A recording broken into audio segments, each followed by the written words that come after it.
Listening test. This test has 3 parts. In each part, you'll hear a number of different extracts. At the start of each extract, you'll hear this sound.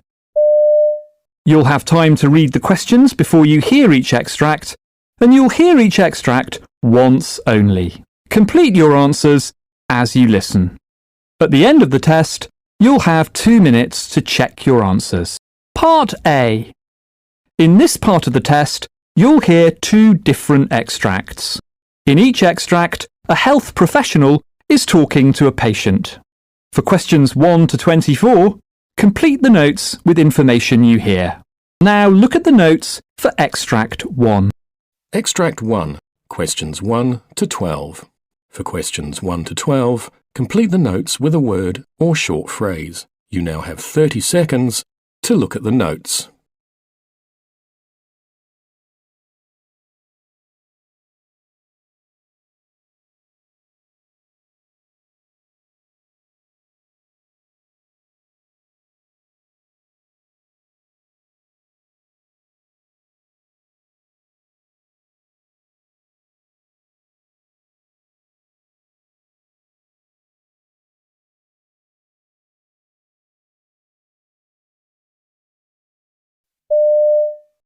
Mr. Murray, I'm Dr. Corbett. Nice to meet you. Yes, sir. Nice to meet you. Yeah, first time we've met. Yes. Yeah. Yes. So I understand you made an appointment for an examination. Yes, correct. And we're going to a complete physical examination, I understand. Yes. And I'm going to ask you about why you came into that. But will you mind if I take a few notes just in case? No, that'd be fine. In case you got lots to tell me. Don't want to miss too much. That'll be fine. Good. Good. So you made the appointment for an exam. When's the last time you had a physical examination? Probably 2 years ago. 2 years ago. Yeah. Okay. Well, tell me why you made this one. Well, I had these chronic headaches going on that I've had for about 3 months now, and they're just not getting any better, and I want to see if there's something we can do about it. So when you say chronic, you're referring to the fact that they've just been steady for 3 months, or they've been longer than that? Well, it started 3 months ago, and they're like every other day or so, and now I'm having them every day. And so you have no days when you don't have a headache? I have a headache every day. But at the beginning, it didn't seem to be quite as noticeable then for you. No. Describe the headaches. Where are they, and what do they feel like? They start at the back of my head here, and they kind of come up around my temples, I guess you call it, and into the front of my head. Sometimes they're throbbing. Other times they're not quite as bad. So it's both sides of your... Yeah. It starts in the back and comes up the front. Correct. Do you have a headache all the time, or does it just come in episodes? Well, I have a headache all the time until I take something. I take Advil and Tylenol that seem to help it, and that eases it up. Is it ever gone? There's always something there. There's always something there. I always know it's there. It's just the intensity of it. I see. Can you tell me a little bit more about what you notice? For example, when is it the worst? At night, in the morning, or doesn't it make a difference? Well, it doesn't make a whole lot of difference. When I don't get enough sleep, it's really bad. If I move my head in a certain way, or if I strain or stretch my head in a certain way, it seems like what way? Can you show me that? If I go like to the back, or if I'm bending over. Just any exaggerated move. Any exaggerated move makes it seems worse. to make it worse. And if I don't take the Advil and the Tylenol, it seems to be worse. Too. I see. So this 3 months ago it started. It's both sides. It's in the back, and you can make it worse if you either extend or lean forward for too long. Yes. Just I call them exaggerated head movements. What happens when you're lying down? Does that ease it or make it worse? I think that eases it some. It does. Especially if I can get some sleep. I see. It seems to ease it up some. So the act of lying down and sleeping doesn't make it worse? No. It makes it better, maybe? Yes. I see. Does it change based on if you're eating, for example? No. Does eating make it worse or better? No, eating doesn't seem to So having a full stomach doesn't seem to bother it at all. How about if you're concentrating, is when you're driving? Or reading? No, it doesn't make it worse, except when it's really bad, I have a hard time focusing. Okay, that's helpful. Yeah. Does it ever seem to be more one side than the other? No, it always seems to come up and be just kind of like meets in the middle. Meets in the middle, huh? Starts in the back, goes around, meets in the middle. Like a tight band. Yep. And the part that's always there is what? In the back or all over? I would say in the back. In the back too. It always starts in the back. I got rear-ended in a car accident.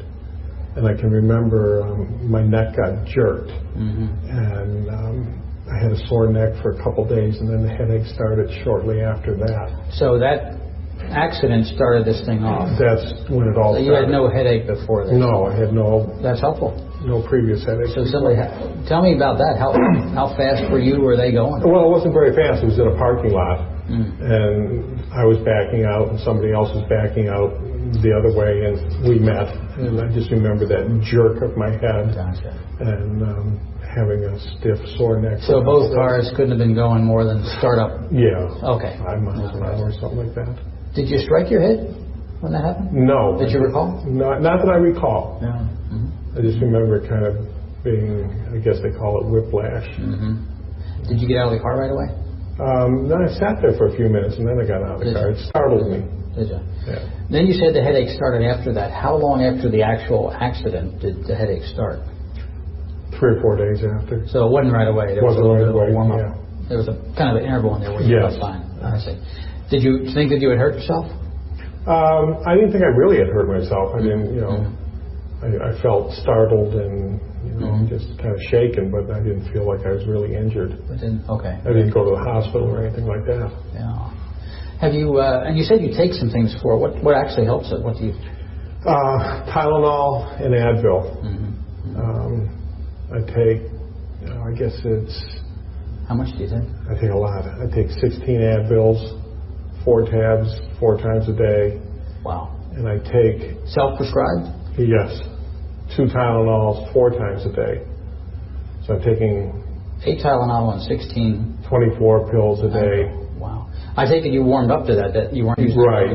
I started out with less and it wasn't working, so I just kept adding to it, and it does give me some relief. It's a lot of medication. It doesn't, it seems like too much. That's one of the reasons I came to see you. Good for you. Yeah. Does that mean it just keeps getting worse? The headaches just kept getting worse, and the severity of them, yes. Yeah. That's a lot of medication. Yes. Before you had this accident, did you use those medications much, if at all? No, very seldom. No, never had to take that kind of thing with any regularity? No. Okay. I need to know, too, what else do you experience? Anything else? Does this make your body feel different or painful or uncomfortable in any way? It makes you feel stressed. I feel stressful with it. I can't sleep well. It's uncomfortable. Yeah. It's just kind of a nagging thing that's there all the time. Does it bother your shoulders, your arms? You feel anything down here? No. Strength? Pretty good. Tingling? No. Not really. How about just being able to use your arms in normal motion? Yeah, That's not disturbed at all? No, that's fine. I see. Wow, so you had an accident. It took a couple of days for this thing to get to you, 3 or 4 days, but then it started bothering you and persist, and now almost has this stubborn worsening. Is that what I'm... Daily. What kind of work do you do? I work in a car dealership. I'm a service manager. Oh, yeah. So has this had an impact on your ability to just do your normal work? Well, again, it has in that it's uncomfortable. I feel stressed because of it. I'm able to do my job. I like my job. You can do your work. Have you missed any days from work? I think I missed 2 days in the beginning, but I've been at work since then. I'm able to go to work, but I make sure I have my Advil and Tylenol with me. Other than that, I'm working. Sound like a great employee to me. To work through this kind of thing is pretty difficult. Well, I like what I do. I work on vintage cars on the side. I see. Yeah. So I try to make it. I have a sense of what you're telling me. What's your diagnosis? I don't know if I did something to my spinal column back there. I don't know what you guys call it, but something happened when I got hit, is what I think. A jerk did something. Other than that, I don't know what it is. But you're fairly sure there was a couple of days in there where it wasn't obvious to you that there was anything wrong? Other than it just being sore. Okay. It was sore and stiff. But the headaches didn't start, like I said, until about 3 or 4 days later. So there was some discomfort. Yes, right there away. was. But you would call it more soreness or stiffness. Yes. Than actual headache, like you're right. Okay. Right. Gotcha. Yeah. I need to know a few more things about the effect of this on you. How's your sleeping? Do you sleep okay? I don't sleep well at all. Why not? The headache, the discomfort. It's hard to get to sleep.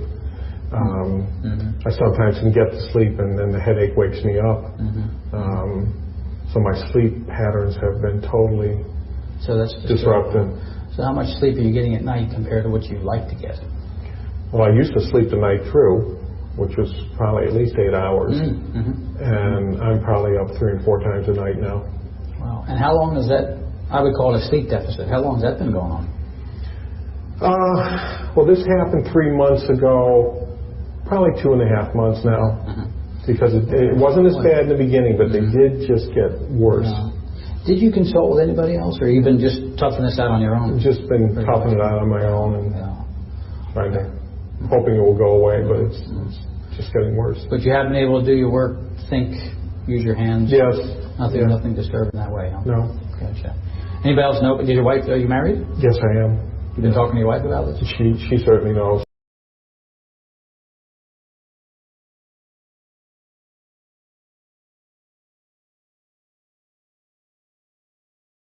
Extract 2, questions 13 to 24. For questions 13 to 24, complete the notes with a word or short phrase. You now have 30 seconds to look at the notes.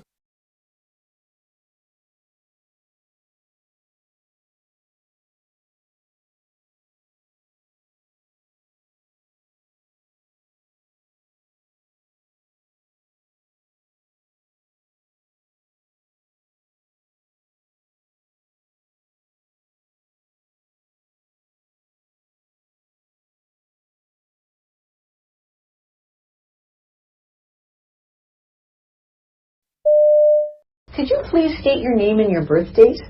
Why are you asking me this? Well, I just want to make sure that you are who I think you are. Well, that's a good idea. Ron Jones, December 15th, 1955. Okay, and this is really just a safety check just to make sure I got the correct patient. And I do. My name is Sue, and I'm one of the nurses here. Pleased to meet you. Thank you. I'm going to just be asking you a few questions, a bit of a history, and I may be taking notes. It's just about that. So, what brings you to our clinic today? I've got a cough, but I've had a cough for a while now. This past week, it seems to be getting worse, and I'm coughing stuff up. Some stuff. Can you tell me about the stuff you're coughing up or the sputum you're bringing up? It seems yellowish, but maybe sometimes greenish looking. And how are you feeling generally overall? Well, I feel a bit tired all the time. Okay. Are you having any fever or chills? No. No? Are you on any medications? Yes, I had been taking some antibiotics. Okay. They didn't seem to do much, so I stopped taking them. Okay, well, I'm just going to give you a little information. Antibiotics work best when you take the whole dosage. If you start and stop them, the bacteria might not be killed, and then it can come back and be a little bit stronger. And it's one of the medications where you should take the whole dose with, and it's usually only 7 or 10 days at a time, but you should take all of it. Oh, I didn't know that. Thanks for the information. Oh, no problem. Back to your cough. Are you a smoker? Yes, I smoked for a long time. Okay, can you tell me how many years of smoking that is? 2 packs a day, just about. And for how long? 35 years now. Have you ever thought about quitting? Yes, but it's really hard now. Yeah, I've heard that it is. I haven't experienced that, but I have some information on a smoker's helpline. Would you like to see that? Sure. What have I got to lose? Okay. Well, I'll give that to you before you leave. I know you've told me you don't have a fever, but I would like to take your blood pressure, pulse, your vital signs just before the doctor comes to see you. So is that okay with you? Sure. And I'd like to listen to your chest as well. Okay. Okay, good. Well, I'll get that ready. First, I'm going to take your temperature.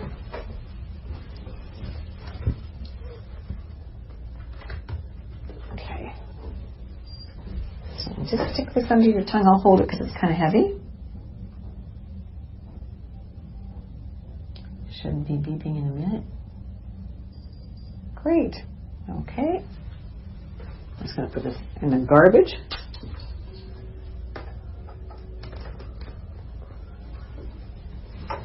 And I'm going to take your blood pressure. Now I need to climb up and grab this. You've had your blood pressure done before? Yes. Okay. So I need your arm. Just going to pull your...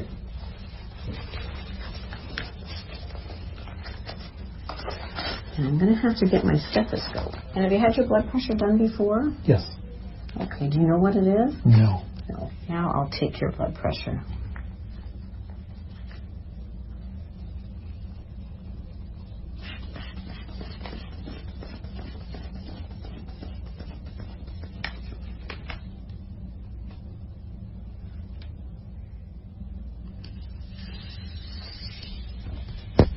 Thank you.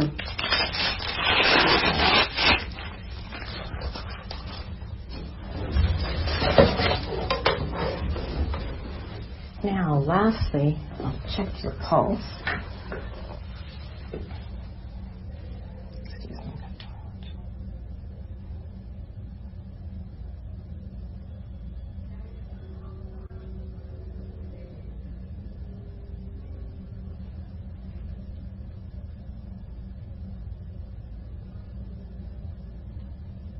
Okay, good. Thanks. Now, your temperature is 37, your pulse is 88, your blood pressure is 150/84, and your respirations were 16. Now I need to listen to your chest sounds for the last part. I'll do that. Can you take a deep breath in and breathe out? And again. One more time. And again. Okay, great. I hear wheezing in the lower part of your lungs. Do you feel that when you're I breathing? think so, yeah. Yeah. Okay, so I've got your vital signs and I've listened to your chest with some wheezing.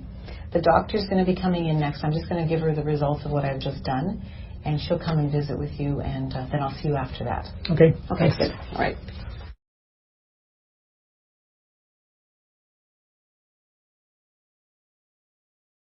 Okay, I'm back. The doctor has heard the very same things that I heard. She's told me she's going to give you some inhalers to use at home. Have you ever used an inhaler before? Yes, I have, but they even showed me how to use a spacer. Oh, that's great. The spacer is supposed to help get the drug down deep into your lungs where it can work where it's supposed to. And have you ever had 2 inhalers before? No, why? Well, they're 2 different drugs, and you need to know which one you should take first for the best medication usage for your body. So one of the inhalers opens the tubes in your respiratory lungs a little bit bigger, so it should be taken first. And then when you take the second drug, it goes a little bit deeper. It can go, the passageway is bigger, so it can go down into your lungs better. And it's an anti-inflammatory, so that drug is best to go second to get down to where the inflammation in your lungs is happening, causing you some problems. I had no idea that it would matter which one I took first. Yeah, you know what? Many people don't know that, so that's why I explained it, because if you understand, it makes so much more sense in how you should take them. I learned a lot today, both about antibiotics and now inhalers. Yeah, good. I'm glad I could help with the information. And anything? So what's next? Well, I think you can go home with your prescriptions. The doctor wants you to come back in about 10 days and take another course of antibiotics, but the whole dose. And 10 days later from now, you can make an appointment. So you make the appointment today on your way out, and you'll be seen again then. Okay. Thanks for everything. I'll see you next week. Oh, yeah. Can I get that helpline number? Oh, right. I did get it when I was out of the room. So here it is. It's for you, the helpline number, and you give them a call and see what happens. Okay, thanks. Okay, great. Bye. Bye-bye.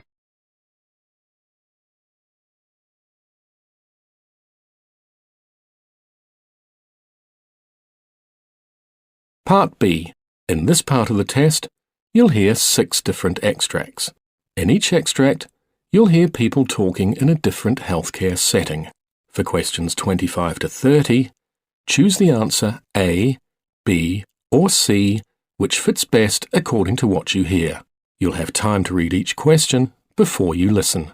Complete your answers as you listen. Now look at question 25.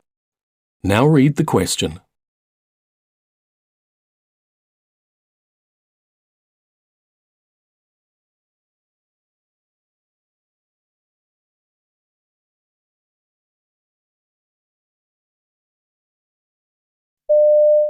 We're going to be taking care of you today. Would it be okay if we ask you a few questions? Yeah, that's fine. Okay. I'm just going to verify your first and last name. If you could tell me your first name for me. It's Lori. All right, and last name? Smith. All right, and your birthday? August 1st of 1974. All right, and what do you prefer to be called? You can just call me Lori. All right, it's nice to meet you. Thank you. Yes, nice to meet you. So Lori was admitted last night with an asthma exacerbation. Okay. During the night you had a couple of breathing treatments, correct? Yes. Okay. You feeling better since the breathing treatment? Yeah. Okay. They also gave her some prednisone as well during the night. Okay. So the plan hopefully is to have you discharged later today if you continue to feel better. Okay. Do you have any questions for us so far? Am I getting any more treatments before I leave? So they have another treatment scheduled in about an hour for you. Okay. If things get worse before then, you can give us a call and we'll certainly be back in and we can reassess the situation then. Okay. Would you mind if we listen to your lungs at all? No, go ahead. That's Okay. fine. How's your breathing right now? It's better than it was. Okay. Any pain at all anywhere? No. Okay. I'm just going to go ahead and take a listen here. If you could take some nice deep breaths for me, okay?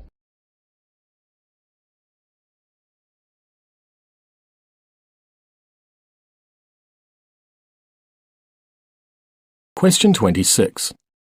Now read the question.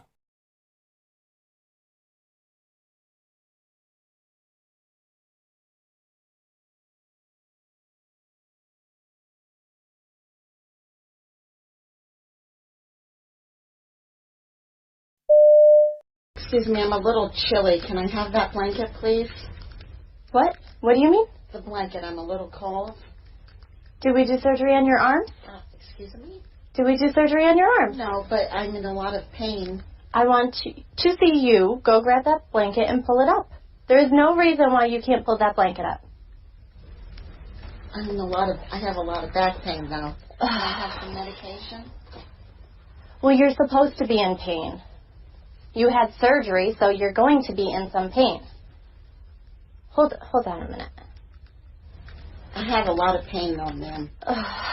Okay, I'll be in a little bit.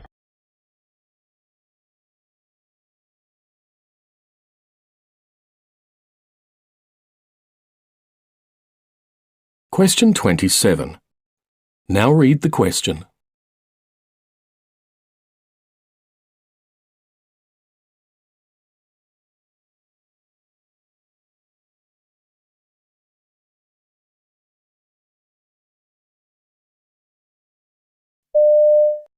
These devices are incredibly simple. There's just two buttons on it that you need to know about. The first one is the green one which says on and off, and that's the first step. Stage 1, turn it on. Call emergency medical services now. It tells you exactly what to do. Remove all clothing from chest and stomach.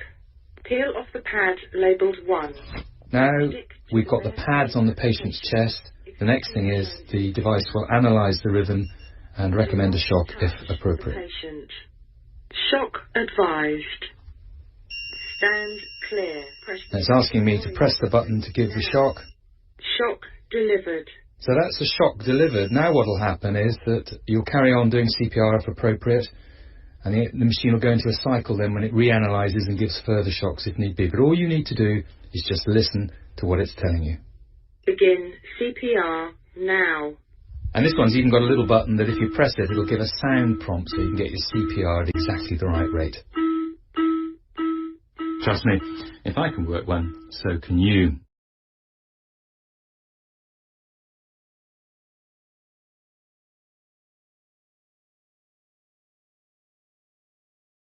Question 28. Now read the question.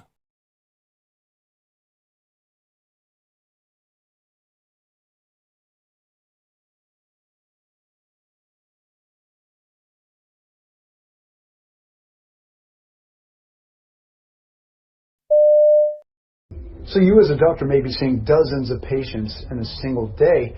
How will a system like this affect your day? Well, I'm an emergency physician, so I work in an area where there's patients in rooms all around me. They all have questions. I can't tell you the number of times a day I see a patient limp out of a room and they want to know when lunch is coming.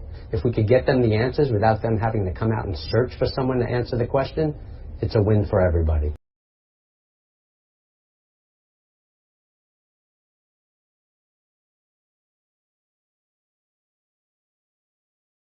Question 29. Now read the question.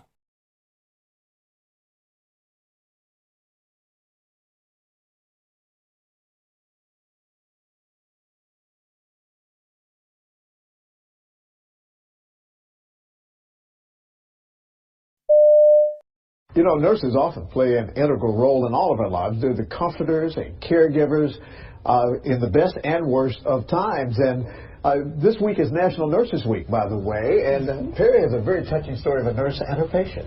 Yeah, well, Nicole Leroy has lived this story for the last year and a half, but it's just now being told. A stop inside the Little Clinic in the Hyde Park Kroger during her lunch hour one afternoon, and a chance meeting with the nurse working that day may have saved her life. This is a journey Nicole Leroy has been waiting a year and a half to take, back to see her nurse at the Little Clinic. Hi. Oh. How are you? Good. I just want to thank you. Jessica Smith, a family nurse practitioner at the Little Clinic, listened to Nicole, something several doctors hadn't done. You researched, you looked in your book, you tried to figure out what it could be. And a month later, I found out that I have cancer. Cancer, stage 2 Hodgkin's lymphoma. I'm 36 years old. I'm in the best shape of my life. You don't think it could happen to you. A diagnosis a year in the making. I've been to a gynecologist, a dermatologist, primary care twice. And each one of them told me that I was either just virus clogs in my lymph nodes, or that I was self-inflicting, or that I had depression, I had anxiety. But Jessica thought it could be serious, so she encouraged Nicole to keep fighting. She looked me in the eye and she said, you need to go follow up further. You need to go see your doctor again. You need to push.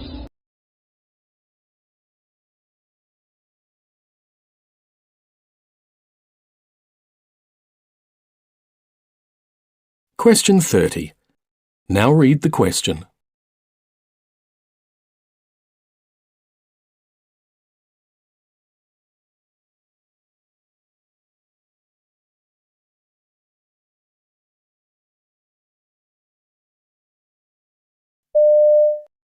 Now look at question 25. So, can I listen to the baby?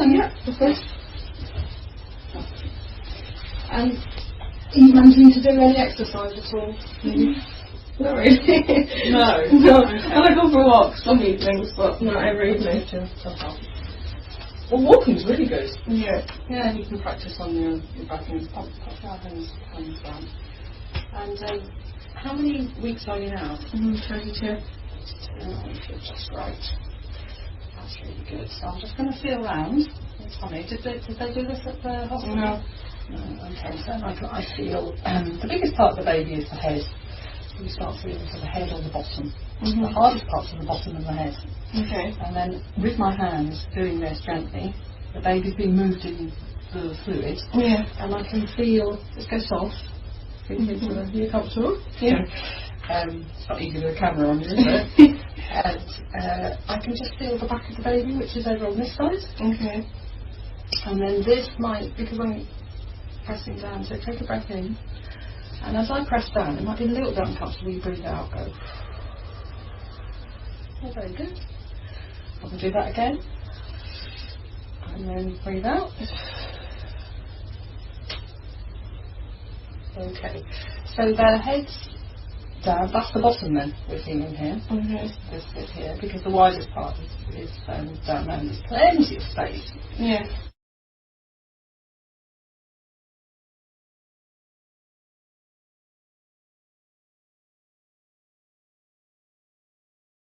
Part C. In this part of the test, you'll hear two different extracts. In each extract, you'll hear health professionals talking about aspects of their work.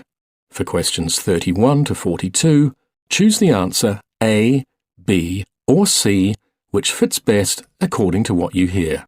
Complete your answers as you listen. Now look at Extract 1. Extract 1, questions 31 to 36. You now have 90 seconds to read questions 31 to 36.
Here in the health report, we cover all sorts of research.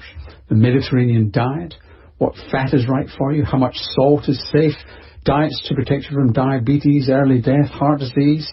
So this next segment is actually a bit perturbing. We're being told that almost all this research is wrong. Yes, John Ioannidis is Professor of Medicine at Stanford University, and he says the scientific approach taken by nutritional researchers is nowhere near rigorous enough, and we have to go back to basics if we're to learn anything significant about how diets impact health. Thank you for inviting me. Now, we've had you on lots of times before, talking about various things and demolishing a few iconic areas of health and research. You're arguing that nutritional research needs radical reform. On what basis do you say that? Well, there's clearly a factory of papers being produced in nutrition epidemiology in particular that don't meet very high standards of credibility. The type of research that is being done in nutritional epidemiology, it's not an issue that there's bad scientists involved in it. Maybe excellent scientists are involved in it, but the odds of getting it right are extremely small. Let's look at that in a moment, but you quote in your paper some really bizarre conclusions that you might come to from if you'd believed past nutritional research. Do you want to just tell us some of those bizarre findings in their relation to either longevity or shortened lifespan? Most of these studies are not experimental. They're not randomized. They're just observing people who report what they eat, and they take that seriously, that this is reflecting exactly what they ate, which is one major assumption. Second, people take these behaviors and these numbers as causal, which means that they look at the numbers and they translate them to an effect of these nutrients or of these foods on mortality. And then they also make another assumption that these risks are applicable to the entire lifespan. So then, let's take a number like 15% relative risk reduction in mortality or 15% increase in survival, which is a typical number that comes out of these studies. And this is the number that is the summary of all the data, for example, on what is the benefit with eating 12 hazelnuts a day. If you translate that to a gain in survival, you take 80 years, you multiply that by 15%. This looks like a 12-year gain in survival just by eating 12 hazelnuts a day, or literally one hazelnut a day would give you one more year of life as a benefit. It's a ridiculous calculation. It is not so, of course. even if you believe that one of these foods or one of these nutrients or a couple of them may be important, it's impossible to believe that every single food, every single nutrient will have such tremendous benefits or such tremendous risks. So you get there because of there's multiple levels of unreliability. Is that what it is? That essentially the food diary is unreliable, they're not controlling for other factors such as education and other environmental factors properly, and they all conflate together to give you bizarre results? Is that what's going on? Exactly. It's a problem at multiple levels. It's an extremely difficult field to study. And it doesn't mean that observational studies, that epidemiological studies get it wrong all the time. In many other fields, the problems are much more straightforward. For example, we know for sure that smoking is killing zillions of people. It will kill 1 billion people in the next century unless we do something. But the effect of smoking is huge. The risk increases 20-fold if someone is smoking for getting lung cancer. But just to challenge you on that, whilst we're confident in smoking, why are we confident in smoking and not in coffee? Because there have been no randomized controlled trials of getting people to smoke and other people not to smoke. I mean, so that's still on observational studies, is it not? The major difference with smoking is that the effect is tremendous. We're talking, as I said, of a 20-fold increase in risk of lung cancer, 10-fold increase in cardiovascular disease. Many other diseases have tremendous increase in risk. For each single nutrient, each single things that we eat or drink, the effects, even if you take these studies literally, are much, much, much smaller. And based on what we know from some randomized trials that we have done, the effects are pretty much close to null, if not exactly null. I mean, it's very likely that they're exactly null, which means that it's a complete waste to even try to pursue them any further. What about... We cannot really use epidemiology to study a relative risk of 1.01.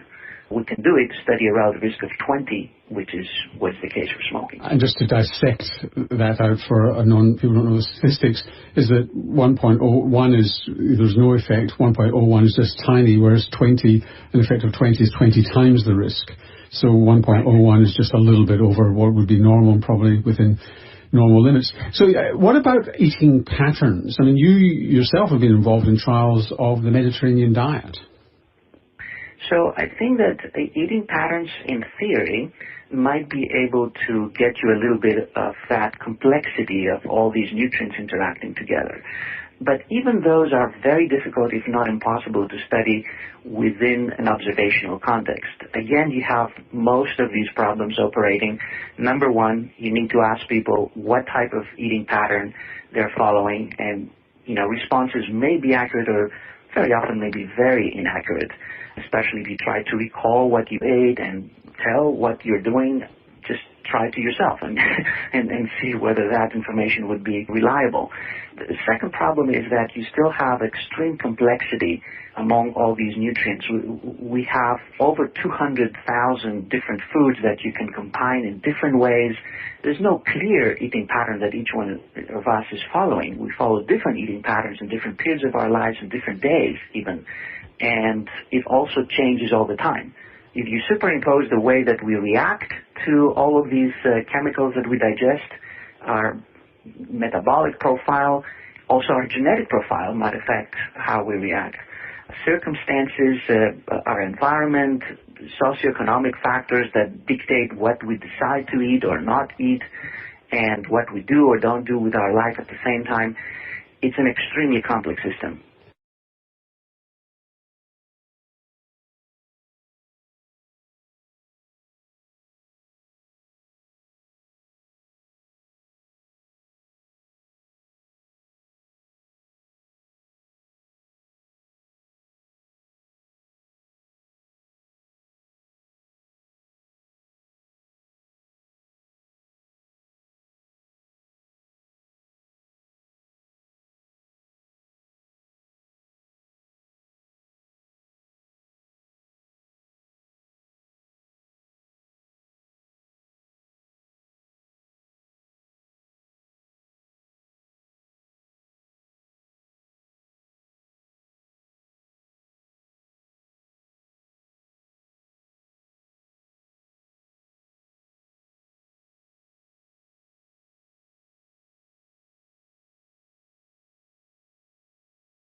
Extract 2, questions 37 to 42.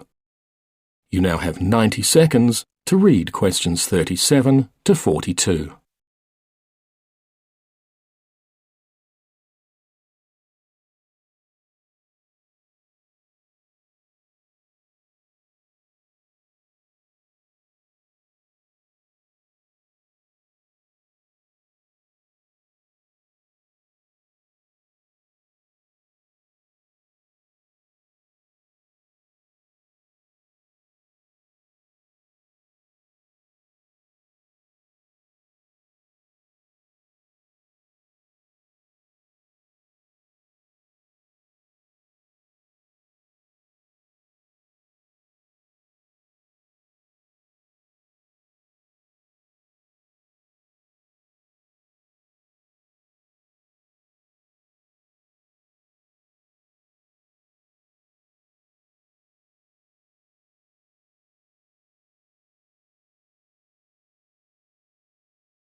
I wrote a prescription for antibiotics. I did want to talk to you, though. I'm a little bit concerned looking through his chart at how many ear infections he's had recently, and I noticed that you had checked the box that someone's smoking in the home, so I was wondering if you can tell me a little more about that.